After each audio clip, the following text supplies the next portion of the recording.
Hey guys, tonight we sail into the cold dawn light just as the steam whistle shrieks, and you lurch against the rails of the deck, gripping cold iron as waves slap the hull with all the aggression of a bad mood. You're soaked, breathless, and holding onto a satchel that definitely doesn't belong to you, but you're also pretty sure no one else is coming back for it. Below, somewhere in the cargo hold, a man just screamed. You're not waiting around to find out why. Warning. You may start this story by technically committing grand larceny, but like for freedom. So, before you get comfortable, take a moment to like the video and subscribe, but only if you genuinely enjoy what I do here. Where are you listening from? Drop your location and local time below.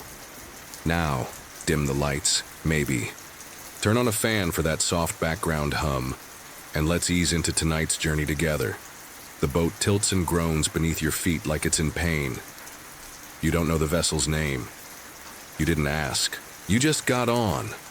Like everyone else. Because no one asks questions anymore if your clothes look sufficiently bombed out and your eyes have the 1,000-yard glaze of someone who's seen too much mustard gas or bureaucracy. You clutch your coat. Tighter. It doesn't help much. Salt water has stiffened the wool into cardboard and your fingers are already numb. But you're not letting go of the satchel. Not yet.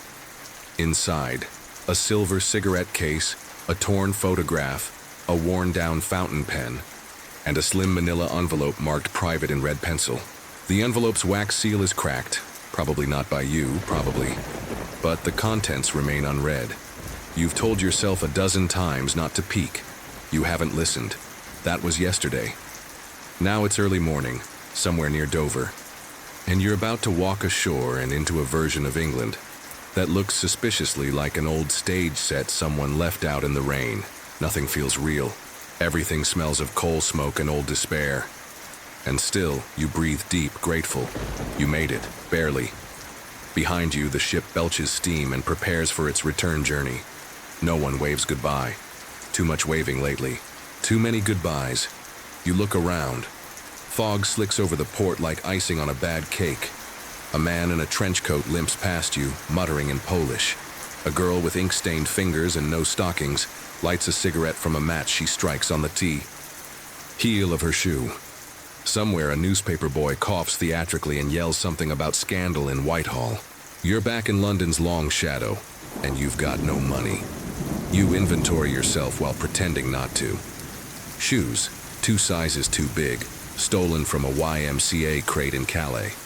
Coat, bomb shelter surplus, lining mostly moths. Pockets, a broken watch, 6 pence in change, the satchel. Inside the satchel, the envelope, the letter, the words that woke you at 3 a.m. and haven't left since. Jane Finn. Bring to Mr. Carter, top floor, Ritz. That's it, no return address, no explanation, also no idea who Jane Finn is, or Mr. Carter, or for that matter why this envelope felt heavier than it should have, like it's been dipped. In consequence, you walk anyway. The road to London costs 6 pence on a lucky day, and you're not lucky. You try the train station first. A station master glares at you like you're part of the rising tide of types ruining post-war civility. You smile anyway. They can't tax your optimism. Yet. You bluff your way onto a freight carriage with a story about a lost uncle and a telegram and a very convincing limp. The man says he's seen worse. You don't ask what. The ride is rattling, dark, and filled with coal soot. You fall asleep wedged between a crate of onions and a rolled-up Union Jack. You dream about corridors filled with doors that won't open, and a woman's voice whispering through them. Jane, Jane, Jane. When you wake, your fingers are curled around the envelope. London arrives like a migraine. Loud, cracked, and already asking for money. You disembark at a platform covered in yesterday's leaflets and the smell of overcooked tea. It's all familiar and alien at once. The city hasn't healed. You can feel it in the way people walk, with half their souls still somewhere over the channel. You head toward the Ritz. Because what else do you do when your only lead is a luxury hotel? The doorman gives you a look that suggests you're more suited for a back alley than a front entrance. But you say Mr. Carter sent for me, in a voice so flat it sounds like it's backed by bureaucratic misery. That does the trick. You're in. The lobby glows with gold trim and silent money. Every footstep echoes too loud. You feel like you're being watched because you are. You smell lavender and cigars and something burning faintly behind the scenes. You head to the lift. Floor 7. The lift man tips his cap. His mustache twitches. You try not to sweat. The doors open with a whisper. You step into the hallway and meet a woman with red gloves and a mouth like a question mark. She's standing. Outside room 714, she looks you up and down, says nothing, then presses something into your hand, a tiny card folded in half, and walks away without a sound. You unfold it. Don't trust Carter. JF. You blink. Look up at the door. Look down at the card. Then check the hallway. She's gone. Like fog in a warm hand. Your heart decides now is a great time to beat like a jazz drummer. Inside the envelope, the papers tremble. Or maybe it's just you. You knock on the door anyway. A voice inside answers. Come in. We've been expecting. You open the door, you step through, and you fall head first into the kind of story people don't walk out of. You're not sure what you expected of Mr. Carter, but it wasn't this. A room so beige it feels like a punishment. 2 armchairs that look like they've never been sat in, and a man with the expression of someone who's tasted every kind of tea and still found them all disappointing. He doesn't rise. He just flicks his eyes over you, nods once, and says, "Close the door, sit, don't talk unless I ask you to." So you do. Your chair hisses softly as you lower yourself into it, the leather resisting your coat like it knows you don't belong. The satchel still hangs heavy from your shoulder, and you keep your hand resting lightly on it, just in case. Carter steeples his fingers. He has a nose like a hawk's beak, and a voice that makes the word classified sound like a lullaby. Name? You hesitate. He glances at you with all the warmth of a disappointed librarian. Don't invent something. I already know who you are. So you don't answer. Not out loud. He doesn't seem to mind. You brought the envelope? You nod. May, I see it. You slide it across the desk like it's ticking. He takes it without ceremony, opens it like he's done this 1,000 times, and reads. The silence stretches, punctuated only by the soft ticking of a clock behind him. You notice the window blinds are drawn. You also notice the desk drawer is slightly ajar, and inside the glint of metal. Carter looks up. His expression doesn't change, but something about the air does. Where did you get this? You shrug. It found me. That gets a tiny lift of one eyebrow. For Carter, it's practically a standing ovation. He refolds the papers. These were stolen from a diplomatic courier 4 days ago. The courier's body turned up in Paris. Knife to the neck. Clean. Fast. Professional. You glance down at your lap. I didn't kill him. I didn't say you did. But the air still hums with the weight of that implication. He studies you like you're a crossword clue he almost remembers. Tell me about Jane Finn. Your heart does a very specific kind of stutter. The card, the hallway, the red gloves, her initials. I don't know her, you say truthfully. He tilts his head. Not yet. What follows is part interview, part test, part monologue. Carter paces slowly as he speaks, trailing a finger along the edge of a side table like he's dusting off history. There was a girl, Jane Finn, American, volunteer. Thought she could change the world with good intentions and a ration book, UE. Listen, she got on a ship. That ship went missing, then turned up again. No Jane Finn. But her name started showing up in very odd places. Margins of diplomatic chatter, unconfirmed reports, eyewitnesses who vanished. You don't say it, but you're thinking it. That name does feel familiar, not from life, but from dreams. The kind where you wake up tasting copper and can't remember why. Carter continues. She was last seen carrying sensitive documents, details about post-war treaties, alliances, codes. Material not just valuable, but dangerous. Then he pauses, turns fully to face you. And now you show up, with this. He lifts the envelope. The implication is obvious.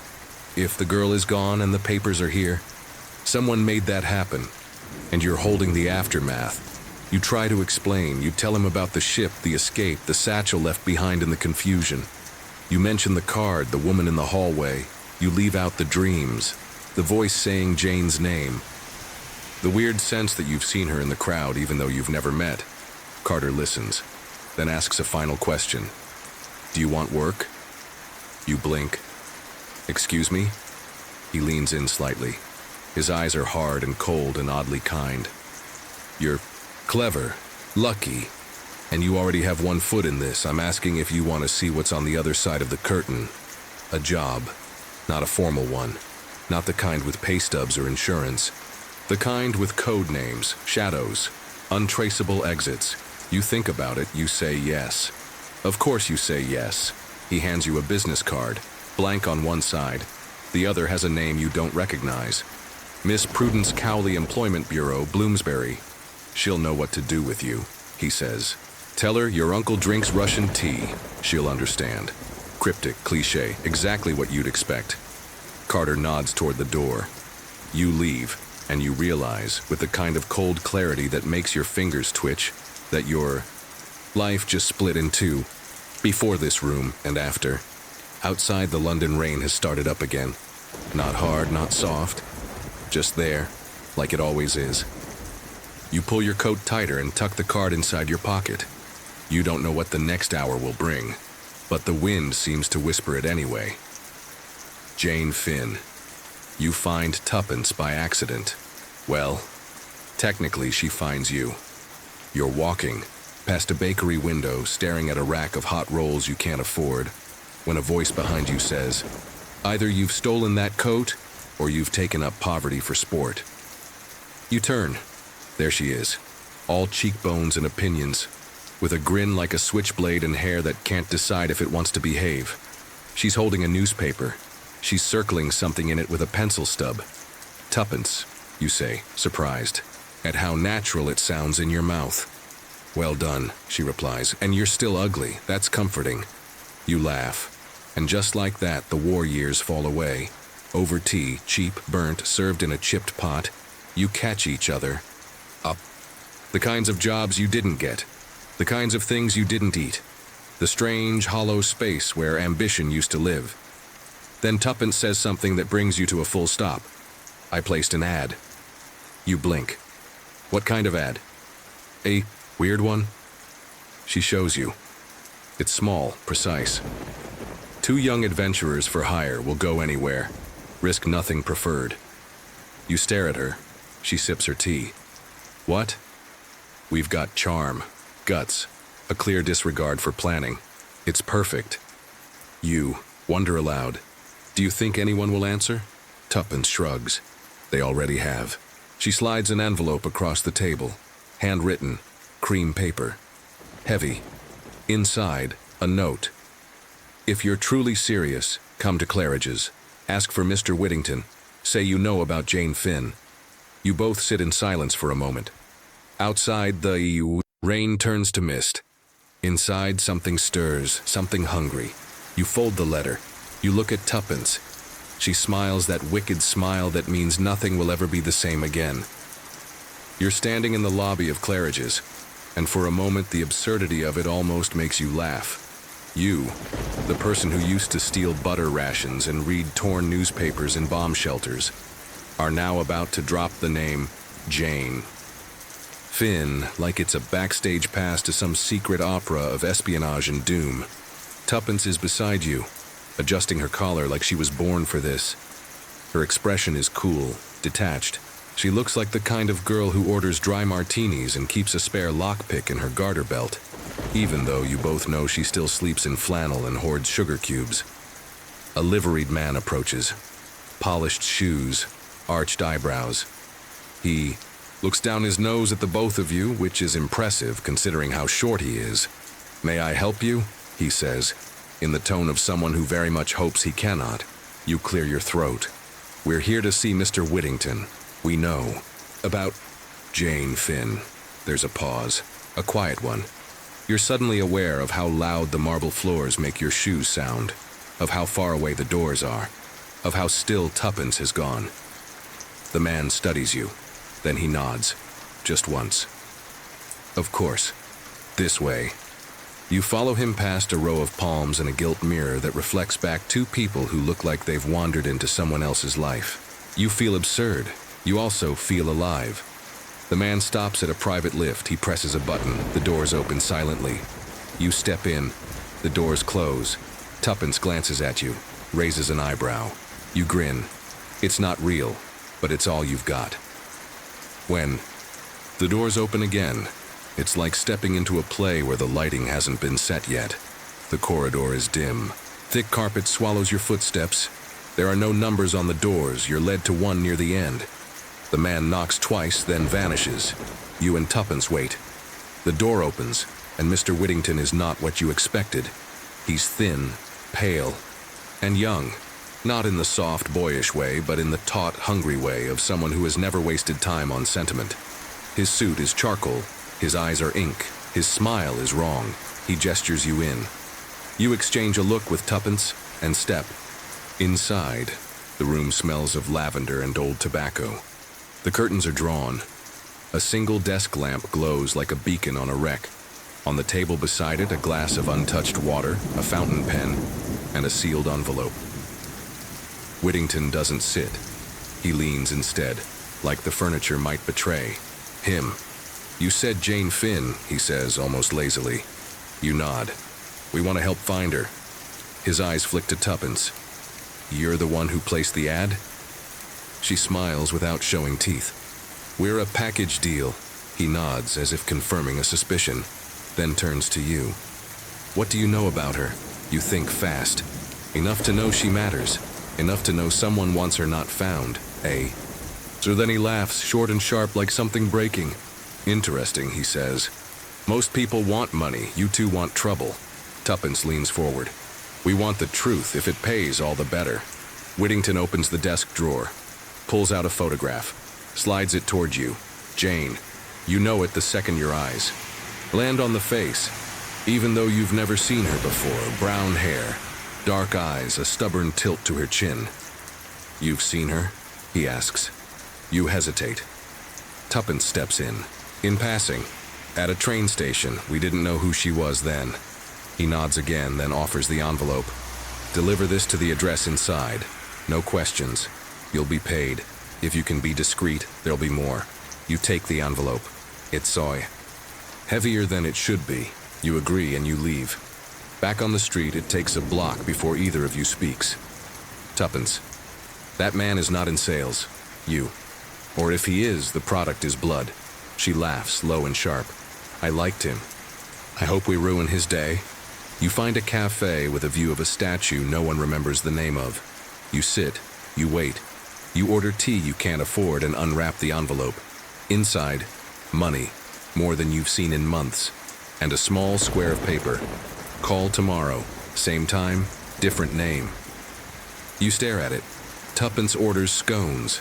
You spend the rest of the day trailing shadows. You swear someone follows you down a side street. A man in a brown coat, hat pulled low. But when you turn, he's gone. Tuppence says it's nerves. You say, it's instinct. Neither of you are wrong. That night you don't sleep, not because of fear, because of her, Jane. You see her in your dreams again, running. Through smoke, down a hallway with too many doors. She's clutching something to her chest. She turns. Her eyes lock with yours. They know, she whispers, and the dream ends. Morning arrives like a slap. Tuppence meets you on the steps of the library. She's got her coat buttoned wrong and a glint in her eye. Ready? You are. This time, you go prepared. New names. A map of London scribbled on the back of a tram ticket. The address from the envelope leads to a warehouse near the river. You knock, no one answers. You knock again. A noise behind you, then blackness. Someone hits you. You wake on the floor of a van, hands tied. Tuppence beside you, unconscious. The envelope. Gone, your name gone, your life changing, and all because of Jane Finn. You're waking up, but it's not like in the movies. There's no dramatic gasp, no surge of clarity. Just the slow, gritty realization that your face is pressed against something cold and metallic. Your head is pounding like a funeral drum, and your wrists are bound behind your back. Then you hear it, a moan. close. Tuppence. You shift your weight and angle your shoulder until you can just make out her silhouette, curled awkwardly on the floor of the van. Her hands are tied too. There's a smear of blood on her temple, dried now, dark as rust, but she's breathing. Barely. You whisper her name once, twice. The third time her lashes twitch. Did we win? She croaks. You almost laugh. It hurts too much. The van hums softly around you. There's no window, no visible door. Just reinforced walls and the steady thrum of tires over gravel or cobblestone. You try to count turns. Left, right. Then, 2 more rights. You lose track somewhere between the pain and the panic, but not fear, not quite. Not yet. Because this doesn't feel like death. It feels like interrogation, which means for now you're still useful. You trade a look with Tuppence. No words, just that flicker of shared madness. The unspoken decision to fight when the time comes. To lie like breathing, to survive. The van stops, brakes hiss. There's a metallic clunk, a rattle of chains, and then a blast of cold, stale air as the rear doors creak open. You blink against sudden light. A silhouette stands in the doorway. Not Whittington, someone worse. You don't know how you know that, but you do. He's tall, clean-shaven. His suit is immaculate in the way that only truly violent people manage. His hands are gloved. Black leather. "Welcome," he says, voice silk smooth. "Do come in." You're yanked out. No ceremony, just function. Tuppence stumbles behind you. A goon grips each of you by the arm. You're marched through a loading dock and into a building that smells of damp brick, cigarette ash, and something vaguely chemical. They sit you in chairs, tie your ankles, leave your hands bound, then he steps forward and smiles. "You may call me Mr. Brown." The name lands like a match on dry paper. You don't react. Tuppence blinks slowly, like she's cataloging every detail for later use. Mr. Brown walks a slow circle around you both. "I've found that people will endure almost anything if you make it feel like a story. So let's try one. Once upon a time, there was a girl. She knew something she shouldn't. She tried to run. And now?" He leans in, close enough to smell of cologne and rot. Now she's very, very quiet. You say nothing. He straightens. You two inserted yourselves into this story, quite carelessly, but perhaps usefully. He walks to a desk, pulls open a drawer, a satchel. Your satchel. He tosses it at your feet. It's missing something. You keep your face blank. Your heart isn't so disciplined. Mr. Brown lifts a folder, waves it. Jane Finn knew what this contained. Do you? You meet his eyes. Not yet. He laughs. Delightful. Then come the questions, not shouted. Worse, gently spoken, patient, rhythmic. Where did you get the envelope? Who told you Jane's name? What do you know about the American? Who else are you working with? You lie, carefully, consistently. You say you found the envelope on the street, that the ad was a joke, that the name came from a dream. Tuppence says nothing, but she watches. Every blink calculated, every twitch of the fingers coded. Mr. Brown lets it go, for now. Eventually they untie your ankles, feed you tea so bitter it could strip paint, leave you in the same room, alone. You whisper fast. What do we do? Tuppence is already tugging, at her sleeve revealing a hairpin tucked in the cuff. First, she says, we escape. It takes 20 minutes, a coat hook, and an improvised rope made from your scarf and her belt.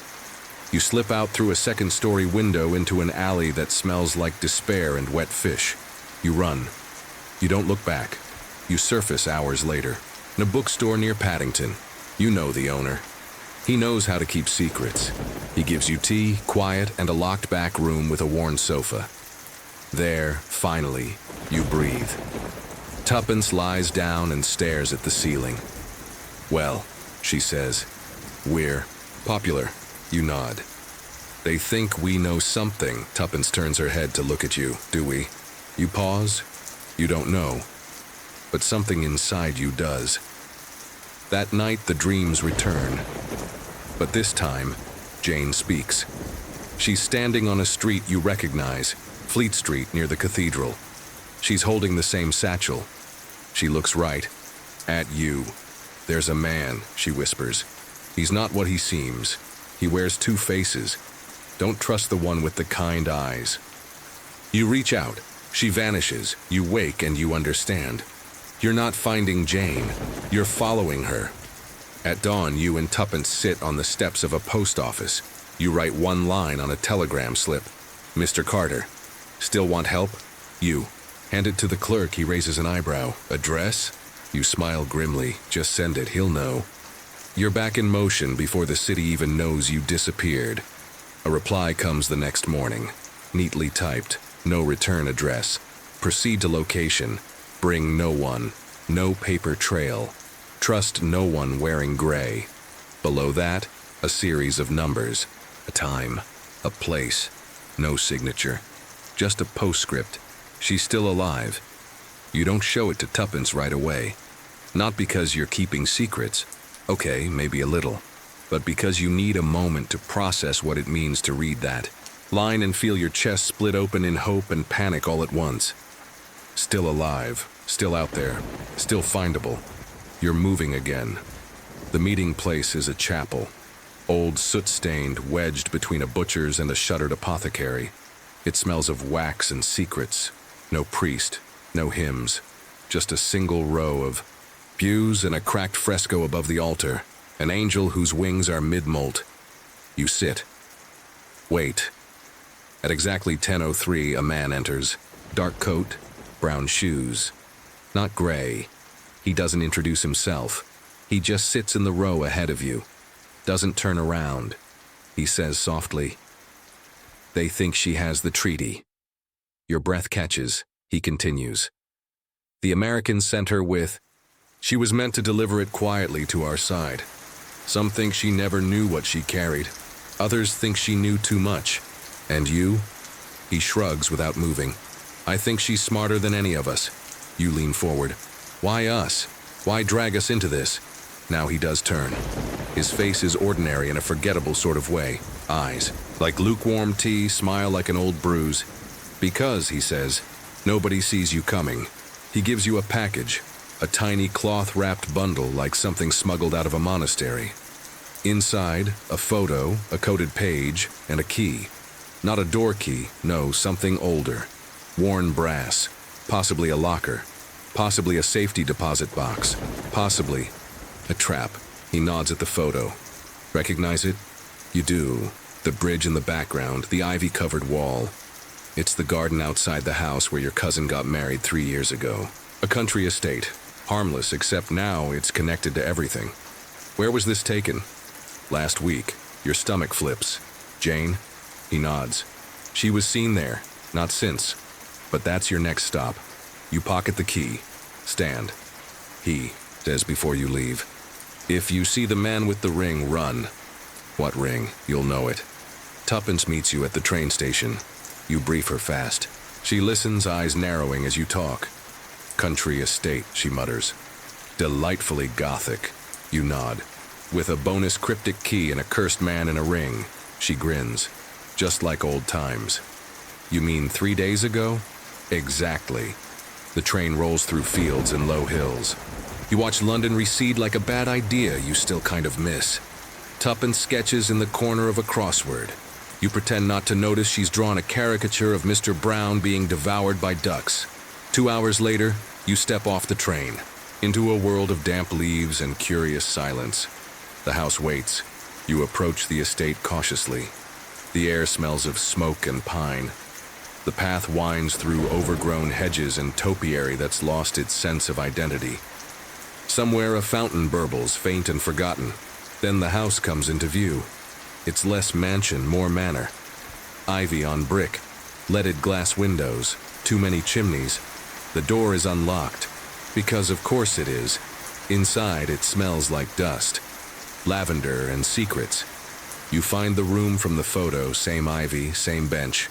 No Jane, but on the table by the window a newspaper, folded to the classifieds, and circled, in pencil, one ad, looking for a governess, discreet, fluent in lies. Call evenings only. Beneath it a smudge. Lipstick Tuppence finds a candlestick.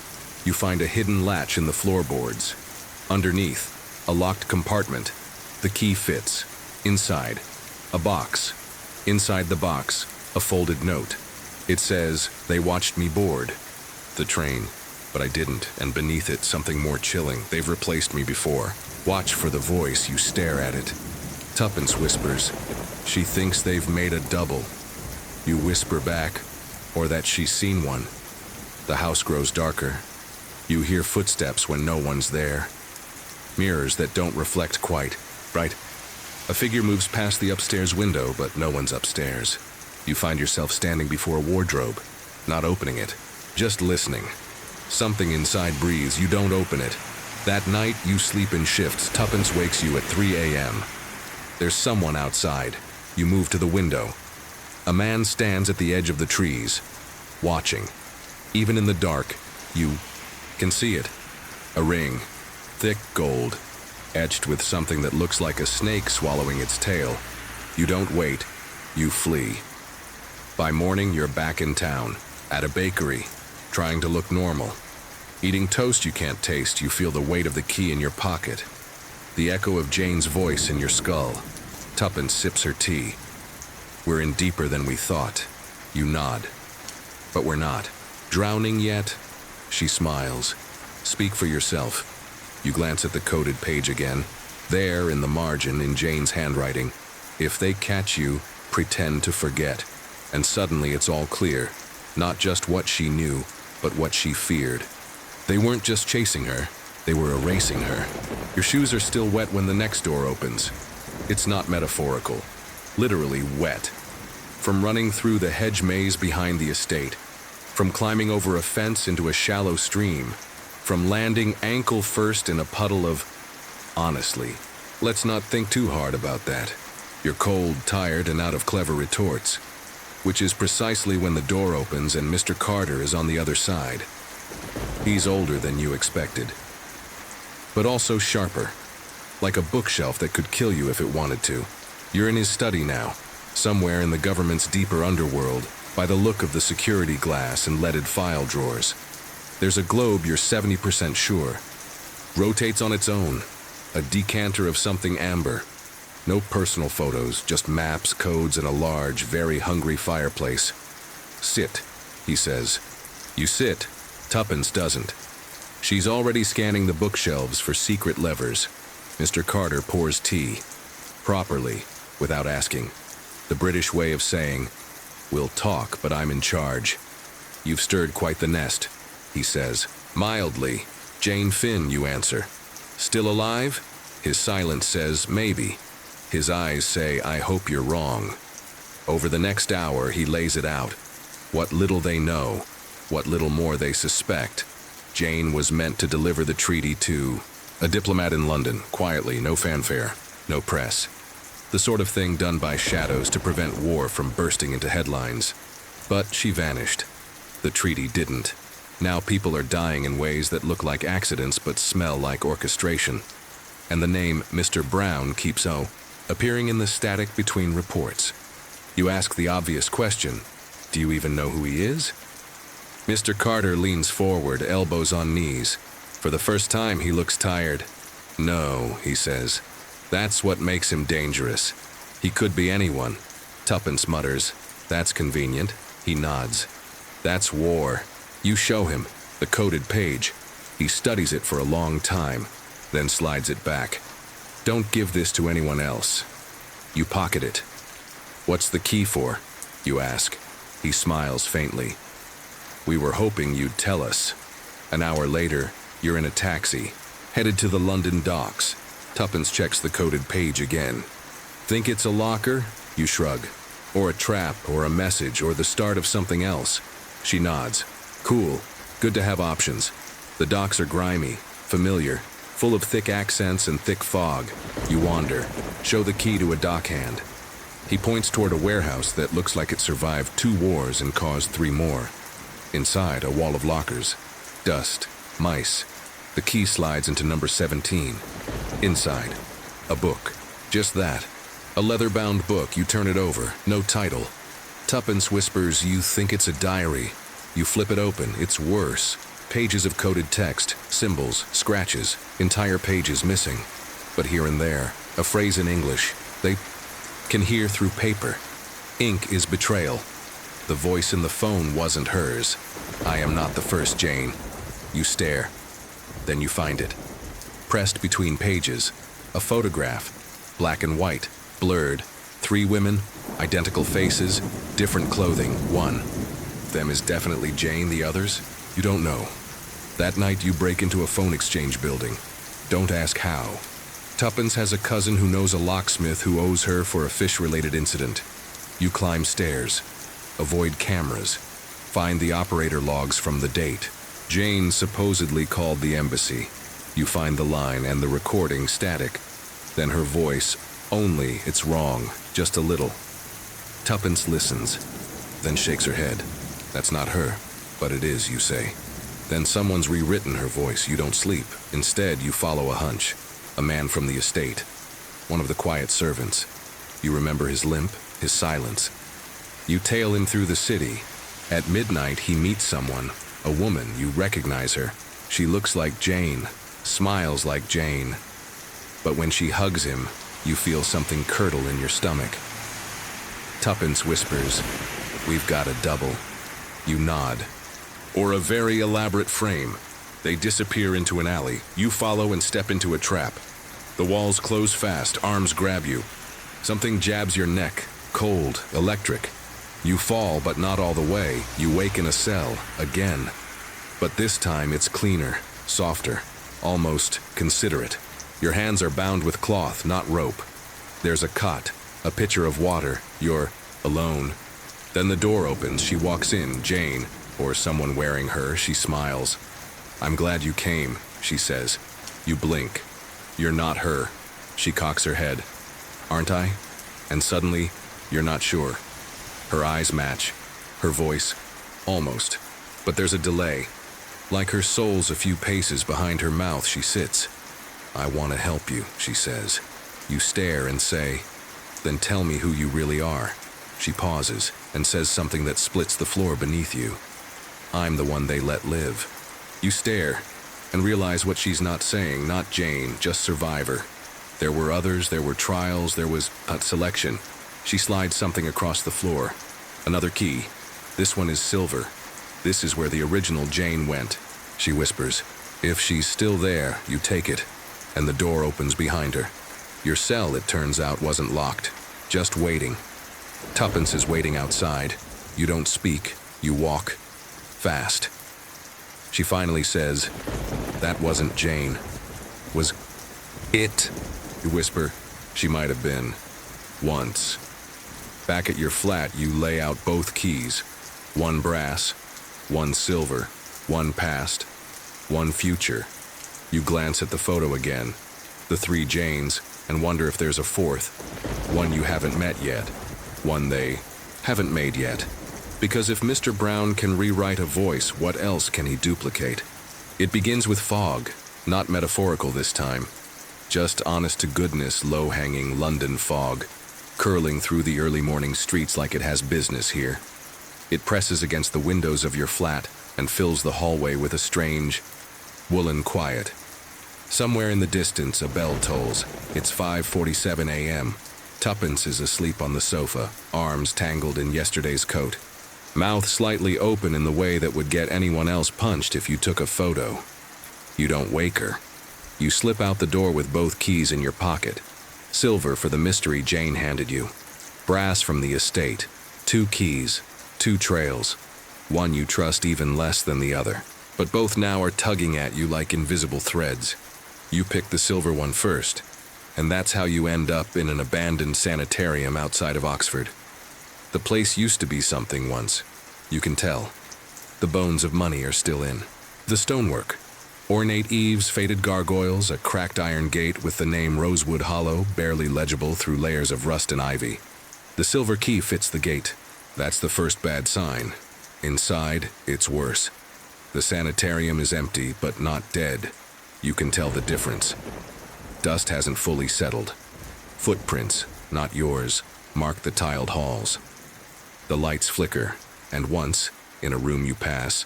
A phonograph plays a snatch of string music before cutting out again. You move quietly. You don't know what you're expecting to find. A clue, a corpse, another Jane. What you get is a diary tucked under a mattress in a cell near the east wing, bound in red leather with initials stamped faintly on the inside cover, JF. You don't open it yet. You pocket it and keep moving. The room at the end of the hallway looks like it was meant for someone important. Larger, less padded. The window isn't barred. The bed has fresh sheets, and on the desk a chessboard, half played. The white queen is missing. You hear footsteps behind you. You turn. It's her. The Jane from before, the one who claimed not to be Jane. But this time, she's wearing your coat. Your coat, she smiles as you freeze. Hello again, she says. She moves like she's rehearsed this. Her voice doesn't shake. Her eyes don't dart. She's confident in a way that makes your spine itch. You shouldn't have come alone, she says. They'll think it's a trap. You shake your head. Isn't it? She doesn't answer. Instead, she moves to the chessboard, lifts the white queen from her coat pocket, places it back on the board. There, now the game can continue. You say carefully, "Who are you?" And she says, "The decoy." She tells you everything, or just enough to make you think she is. That Jane was smuggled here months ago. That she'd grown unstable. Started talking about voices in the walls, people she'd never met calling her by different names. Claimed she'd lived other lives. Replacements, rewrites, versions. She said she was real, the decoy Jane says quietly. And that's why they had to erase her. You take a step closer. Where is she now? She shrugs. Gone. Dead. Maybe. Or maybe they finally got it right and replaced her so well. Even she forgot she wasn't the original anymore. You stare at her. She looks at you. Then she says, "There's a room downstairs. Storage. Locked. From the outside." You move past her. The basement is cold. You find the door she meant, steel, numbered, locked, but the silver key fits. Inside, shelves of patient records all blank, and one cabinet that opens with a creak. Inside, photographs. Rows of them, all of Jane. Different clothes, different hairstyles, different decades, some in color, some in black and white. One photo stands out. Jane with Mr. Brown. You can't see his face, he's turned. But the ring is unmistakable. He's standing beside her like a proud father, or a handler, or a god. You pocket it. Leave the room. Back. Upstairs, the other Jane is gone. In her place, a note pinned to your coat. You have 2 days. Then they reset everything. Tuppence isn't thrilled when you return. You vanished, she says, and throws toast at you. You tell her everything. She listens. Quiet. Fierce. When you finish, she says, "We need to find Mr. Brown." You nod. She adds, "And Jane, if she's still Jane." You say nothing, because you're starting to wonder if memory can be edited, if people can be rewritten, then how do you know you're still you? You take the brass key next. It leads to a safety deposit box in a bank no one uses anymore. A small, grim building with a security guard who doesn't blink and a receptionist who already knows your name. Inside the box, a single sheet of paper. Typed, you read it once, then again. The man in gray is not the enemy. He's the test. If you fail him, you were never the protagonist. Beneath it, a name you weren't expecting. Yours. That night, you don't sleep. You and Tuppence drink bad coffee and sit in silence, the way people do when they've run out of theories and started running on fear. She finally says, "What if Mr. Brown isn't a person?" You look at her. She continues, "What if he's a system, a machine, something designed to write and rewrite people until one sticks?" You stare at the photo again. 3 Janes, 1 ring. You whisper, "Then we're all just drafts." You lie. In bed, staring at the ceiling, wondering if the cracks above your head were always shaped like a question mark, wondering if Jane's still alive, wondering who you'll be in the morning, wondering what version of you wakes up next. The dream begins before you fall asleep. You're sure of it. It starts with a hallway that smells like ammonia and old wood polish. You know it from somewhere. You walk down it barefoot, the floor cold, your reflection trailing you in the waxed hills. At the end there's a door. You open it. Inside, mirrors, only mirrors. A room made entirely of glass. But there's something wrong with the reflections. They're not copying you. They're doing something else. Standing still when you move, smiling when you don't, watching. One of them, the one in the far right, tilts its head and says, "You've been here before." You wake with a gasp. It's morning. London smells like toast and petrol, and the newspaper on your doorstep reads, "MP found dead in locked room. No signs of entry." You don't even blink anymore. Tuppence, still in pajamas, is watching an old reel-to-reel tape player spin out static in the kitchen. It's the one she borrowed, read, possibly stole, from an archivist at the British Library. "Guess what this tape is?" she says, handing you tea. You raise an eyebrow. "It's Jane," she says. "The original one." You sit down. The tape plays, at first static, then a voice, calm, controlled, British to the bone. "My name is Jane Finn. If you're hearing this, they didn't succeed. Or maybe they did. I'm not sure anymore. I only know this. Mr. Brown is real. And he's made. Glass." Tuppence hits pause. "Glass," you whisper. "Mirrors." That's how you end up in the British Museum's archives 6 hours later, impersonating junior researchers and trying not to look suspicious while examining a series of stolen dossiers from 1918. You find her name, Jane Elizabeth Finn, born 1899, vanished 1920, declared legally dead 1924, but underneath handwritten notes. Recovered artifact, mirrored pendant, inscribed with initials BM, possibly brown mirror. Another note scribbled in red. Voice can be taught. Memory can be layered. Identity is just the most convincing lie. You look at Tuppence. I think they used her as a template. In a locked vault downstairs, under the pretense of a cataloging error, you get 5 minutes with the mirror. It's small, oval, framed in something that looks like silver but is colder than metal should ever be. Tuppence holds it up. You don't see yourself. Instead, Jane, looking back. Her mouth doesn't move, but you hear it clear as thought. "I'm still in here." Tuppence drops the mirror. It doesn't break, instead it hums. You grab it, pocket it, lie to the curator, leave fast. Outside, you both stand in silence, breath steaming in the winter air. "I think we're way past espionage," you say. Tuppence nods. "We're somewhere between ghost story and science fiction." Back at the flat, the mirror won't speak again. You hold it, stare into it. Nothing. But that night, when you pass by your reflection brushing your teeth, you catch it moving. A beat too slow. It smiles after you've stopped. Next day, a letter arrives, no stamp, no return address, just your name perfectly typed. Inside, an invitation, a gala. The Carlton Hotel, formal attire, midnight, handwritten at the bottom, "Come alone, or she disappears forever." You don't need to ask who she is. You burn the letter, after reading it twice, then start packing. Tuppence watches you, arms crossed. You're not going alone. You say nothing.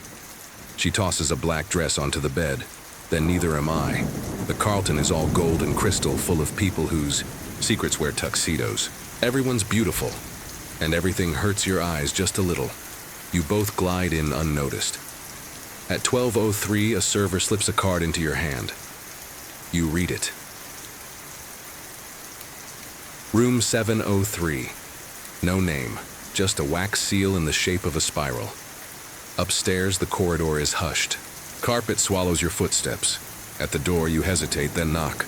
Once the door opens, no one there, you step in and see yourself, standing by the window, looking out at London. The other you doesn't turn, just says, "You're late." Tuppence grabs your arm, but you step forward. "You're not me." The reflection you smiles. "Not anymore. But I was once." It walks closer. You notice small differences. The hands are wrong. Slight tremble, a scar above the right eyebrow you don't have. You're version 7, she says. They always end up here eventually, at the moment when they choose. You swallow. Choose what? To stay a person, she says, or become a weapon. The mirror is on the table, the original one. You lift it, Jane's voice pulses. Again. You're close, but they're closer. Don't trust the ending. Reflection, you tilts her head. If you give me the mirror, you'll live. You ask, and Jane? A pause. She won't. You ask, and if I don't? She sighs. Then, we all burn. There's a moment you could hand it over. Walk away, let the lie continue, be safe, be no one. Or, you throw the mirror to tuppence. She smashes it. The sound is deafening. The room implodes. Time slurs. Light folds into itself. You're falling, not physically, but mentally. Like a parachute inside your brain just got yanked. When the light clears, the room is gone. You're in a corridor again, but not the hotel. Stone walls, wood beams, the first hallway, from the dream. You're back, or forward, or sideways. Tuppence stands beside you, the broken mirror in her hands. Except it's whole again, she breathes. Did we reset something? You say, no, we remembered it. There's a door ahead. You open it. Jane is inside. The real one. Thin, tired, but unmistakably her. She looks up. You found me, she whispers. Then, how much did you lose to get here? You don't answer, because you don't know. But something inside you says too much and not enough. You take her hand, step into the hall, and wait for whatever comes next.